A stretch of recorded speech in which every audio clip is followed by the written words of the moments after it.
Մոսկվայի Սուրբ Պայծառակերպություն մայրտաճարում Մանուկ Հիսուսի Սուրբ Ծննդյան տոնին նվիրված հանդիսությունը սկսվեց հունվարի 5-ի երեկոյան ջրաքալույցի պատարագով։ Այն մատուցեց Տեր Աբգար քահանա Սողոմոնյանը։ Տեր հայրը մեկնեց օրվա խորհուրդը եւ շնորհավորեց ներկաներին ավետիսով. Քրիստոս ծնավ եւ հայտնեցավ։ Ինչ է մեզ համար Քրիստոսի ծնունդը։ Աստծո անմիջականությունը, Աստծո սերը եւ Աստծո հայտնությունը մեր կյանքում եւ այդ հայտնությունը թող բոլորի սրտերում լինի։ Իրապես թող Քրիստոս հայտնվի մեր կյանքում, իր լուսով լուսավորի եւ իր ճշտմարտությամբ մեզ ամրացնի, որպեսզի մենք ամեն տեսակ փոթորիկների, ամեն տեսակ թողոպոհի մեջ կարողանանք գտնել այդ ճանապարհը, լույսի ճանապարհը եւ դեպի Քրիստոս տանող ճանապարհը։ Պատարագի ավարտին թեմակալ առաջնորդ Եզրաս Սրբազանը վերստին շնորհավորեց բարեպաշտ հավատացյալներին հոգենորոք տոնի առիթով եւ Սուրբ Սեղանից իջեցրած լույսով, որպես օրհնության խորհրդանիշ վառեց մարդկանց մոմերը։ Որպես հավաքական կամքի եւ հավատարմության դրսեւորում կատարվեց միասնական աղոթք եւ մոմավառություն, հանուն հաղթական հավատքի, հանուն Մայր եկեղեցու անսասանության եւ ազգային համերաշխության։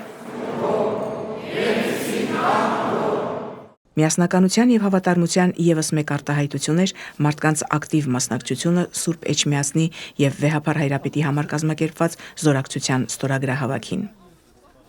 Տարվա առաջին տնօրներքի արարողությունը կատարվեց թեմի առաջնորդարանում, որով ազդարարվեց Սուրբ Ծննդյան տնօրներքի շրջանը։ Սրբազան հայրը օրհնության խոսք ասաց, հորդորելով մեկ անգամ եւս անդրադառնալ օրվա խորհրդին եւ աղոթել գտնելու այն ուղին, որը տանում է դեպի Աստվածորդին։ Հաջորդ օրը հունվարի 6-ին առաջնորդանիստ մայրտաճարում Եզրաս Սրբազանը մատուցեց Հիսուս Քրիստոսի Սուրբ Ծննդյան եւ Աստված հայտնության տոնին նվիրված պատարագ։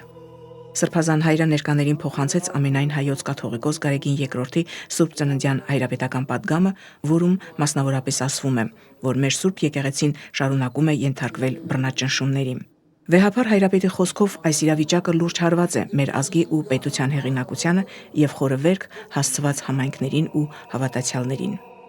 Սուրբ Պատարագին ներկային եկեղեցու բարերարներ, նախկին ջրօրհնյաց խաչքավորներ Տիկնանցետ, բազմաթիվ բարեպաշտ հավատացյալներ։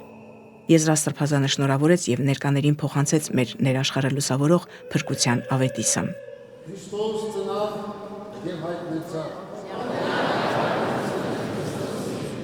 Պատարագի ավարտին կատարվեց ջրի օրհնության կարգ՝ ի հիշատակ Քրիստոսի Սուրբ Մկրտության։ Եզրաս Սրբազանը աղոթքների եւ շարականների երգեցողության ներքո ջուրն օրհնեց Սուրբ խաչով եւ սրբալույս մյուրոնով։ Եկեղեցական կարգի համաձայն այդ օրն ընտրվում է ջրօրհնյաց խաչքավոր։ Մոսկվայի Սուրբ Պայծառակերպություն մայրտաճարի 2026 թվականի ջրօրհնյաց խաչքավոր դարձավ համայնքային եւ եկեղեցական կյանքում բազում բարի գործեր կատարած Նիկոլայ Բաշյանը։ Ես ուզում եմ մեր ժողովրդին շնորհավորել այս լուսավոր տոնի առիթով եւ մաղթել, որ եկեղեցու համար ծանր այս ժամանակաշրջանում լինեն միասնական եւ առավել ուժեղ։ Ճակատագրի բերումով հայության մի հատվածն այսօր ապրում է Ռուսաստանի Դաշնության տարածքում, Մոսկվայում ու մեզ բոլորիս միավորում է Եզրաս Սրբազանը։